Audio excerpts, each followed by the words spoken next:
Hi lovelies! I'm in a museum bursting with odd faces, bold lines and colors that don't ask for permission. You guessed right, today we are discovering Pablo Picasso in Malaga. Today we will dive together in the mind of a genius who saw the world differently. From distorted portraits to playful ceramics, every piece tells a story, sometimes confusing, sometimes beautiful, but always unforgettable.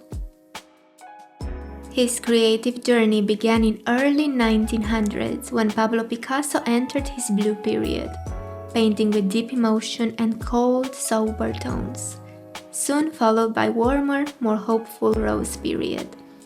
In 1907, everything shifted with Les Demoiselles d'Avignon, marking the birth of Cubism, where faces and forms were broken into bold geometrical shapes. And as the years went on, his style kept evolving, becoming more experimental, more abstract, and even surreal. In 1937, he created Guernica, one of his most powerful and political works. And in his final years, Picasso returned to a more playful, expressive style, proving that even at the end, he never stopped reinventing his art. So now it's time to get lost. Get lost in this diary that Pablo Picasso wrote his entire life. A visual diary of a life lived intensely through art, through relationships, and through constant transformation.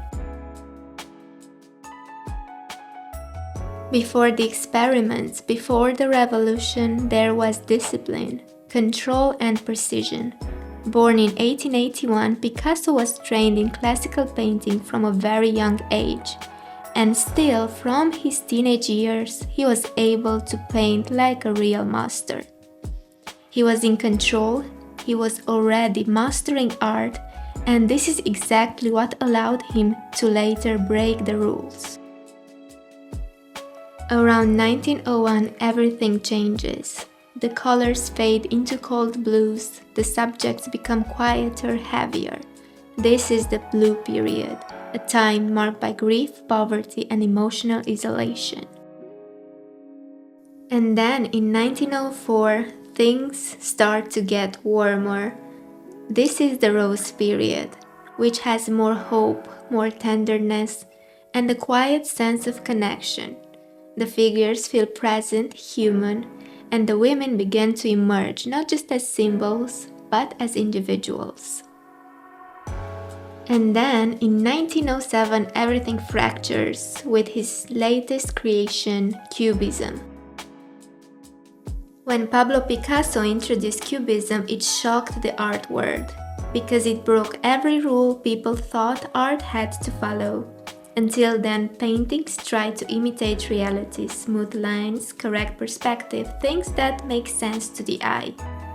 But Cubism did the opposite. Faces were fractured, objects were split apart, and multiple angles appeared all at once, as if you were seeing something from every side at the same time. It wasn't about how things look, it was about how they're understood. To many, it felt confusing, even wrong, but that's exactly why it mattered. Cubism didn't just change how art looked, it changed how we see it. Pablo Picasso wasn't just a genius, he was really unusual. As a baby, people thought he was dead until he suddenly started breathing.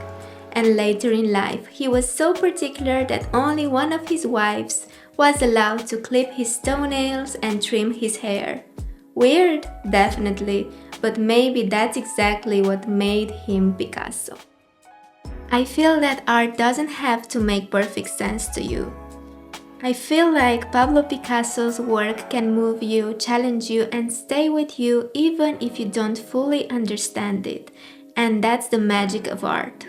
Thank you so much for watching. Don't forget to like and subscribe, and see you on my next video.